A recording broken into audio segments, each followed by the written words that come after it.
we're making vegetarian stuffed peppers, and by we, I mean me. So I'm gonna start with olive oil, about a tablespoon. I'm gonna put it in my pan, which has been heating over medium-high.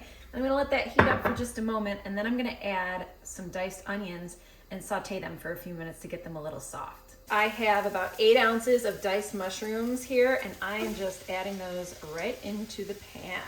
Give it a little stir. I'm gonna let that cook down a little bit more.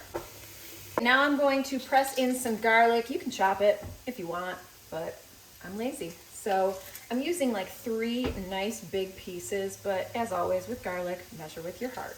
I'll let that saute for just a moment until it starts to smell really fragrant and delicious. I have a combination of Romano cheese. You can use Parmesan if you prefer. I just always have Romano on hand.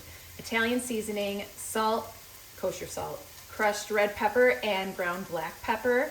And I am just gonna sprinkle this over the top. All the measurements are on thelifejolie.com. I have a couple Roma tomatoes that I've seeded and diced, so I'm gonna throw those bad boys in. I have a can of Great Northern beans, and I have one of the little tiny 8-ounce cans of tomato sauce.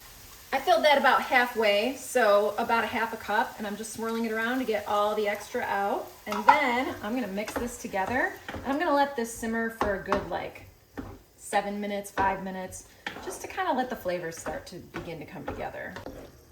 I have a cup of rice right here, and then I have about a cup of roughly chopped spinach. So I'm throwing that in, stirring it in, and I'm gonna let that cook for 2 more minutes before I stuff my peppers. I have a bunch of bell peppers. I've cut them in half. I don't like the ones that stand up.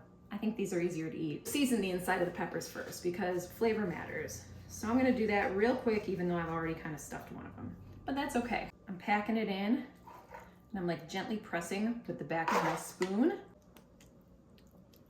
Now I'm gonna cover, and I'm gonna bake at 400 degrees for, I wanna say 45 to 50 minutes. 45 minutes has passed. I am halfway through drying my hair. Ooh, that steam is hot.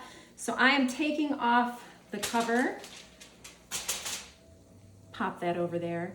And I am going to take some mozzarella cheese and top it. I'm gonna pop this bad boy back into the oven for about 10 minutes. Just get the cheese nice and melty and delicious.